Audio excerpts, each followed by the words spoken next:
சரி, எதுக்காக இந்த சுவராஜ் பார்ட்டியை உருவாக்குறாங்க, அதுக்கான காரணம் என்ன அப்படின்னு பாத்தீங்க அப்படின்னா இன்னொரு விஷயம் நடந்திருக்கும். என்னன்னா, இதுக்கு கொஞ்சம் நம்ம பின்னாடி போவோம், ரிவைண்ட் பண்ணணும். 1919 சரிங்களா, பாலிடியில படிச்சிருந்திருப்பீங்க. இந்த மாண்டெகு செம்ஸ்போர்ட் சீர்திருத்த சட்டம், ரிஃபார்ம் ஆக்ட் அப்படின்னு இன்ட்ரோடியூஸ் பண்ணியிருந்திருப்பாங்க, இந்தியன் கவுன்சில் ஆக்ட்.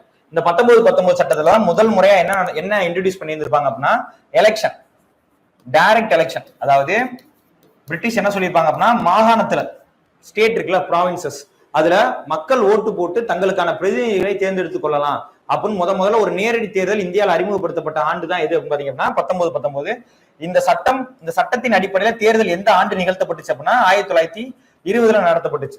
இந்த தேர்தலில் காங்கிரஸ் பங்கேற்றாங்களா? ஏன்னா காங்கிரஸ் ரொம்ப முக்கியமான ஒரு கட்சி, ஒட்டுமொத்த இந்தியர்களையும் பிரதிநிதித்துவப்படுத்தக்கூடிய ஒரு கட்சியா அந்த காலகட்டத்தில் இருந்துச்சு சரிங்களா.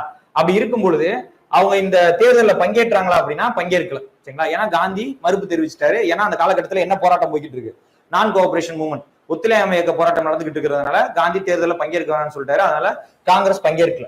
ஆனா என்னன்னா, காங்கிரஸ்குள்ள இருக்கக்கூடிய ஒரு சில தலைவர்கள் இருக்காங்க இல்லையா, அவங்களுக்கு என்ன விருப்பம் இருந்திருக்கும் அப்படின்னா தேர்தலில் பங்கேற்கலாம், தேர்தலில் பங்கேற்று சட்டமன்றத்துக்குள்ள போறதுக்கான அதிகாரத்தை பெறலாம், நம்ம அங்க போய் சட்டமன்றத்துக்குள்ள போய் இந்தியர்களுக்கான குரலை முன்வைக்கலாம், இந்தியர்களுக்கான கருத்தை முன்வைக்கலாம் அப்படின்னு சொல்லி நினைச்சாங்க.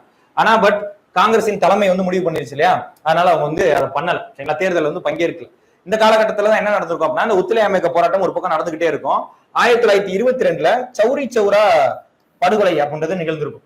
காவல் நிலைய எரிப்பு, உத்தரப்பிரதேசில் இருக்கக்கூடிய ஒரு கிராமம் தான் சௌரி சௌரா அப்படின்றது. அப்ப அதுல 22 காவலர்கள் இறந்து போயிடுவாங்க. அந்த நிகழ்வின் காரணமா காந்தி என்ன பண்ணுவார் அப்படின்னா, இந்த ஒத்துழையாமை இயக்க போராட்டத்தை முடிவுக்கு கொண்டு வருவார் சரிங்களா. முடிவுக்கு கொண்டு வந்தாலும் யார் விட மாட்டாங்க அப்படின்னா பிரிட்டிஷ் விட மாட்டாங்க, காந்தி அவர்களை கைது பண்ணிடுவாங்க. அப்ப இந்த மாநாடு நடக்கிற காலகட்டத்தில எல்லாம் காந்தி எங்க இருக்காரு, சிறையில இருக்காரு சரிங்களா.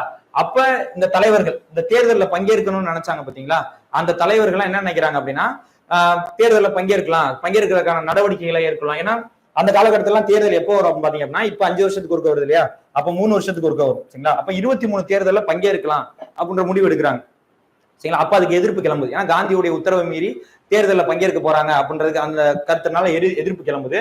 அதனால என்ன பண்றாங்க அப்படின்னா, இந்த தேர்தலில் பங்கேற்க விரும்பிய தலைவர்கள் இருக்காங்கல்ல, அவங்க தனியா சுயராஜ்ய கட்சி அப்படின்னு ஒண்ணு உருவாக்குறாங்க.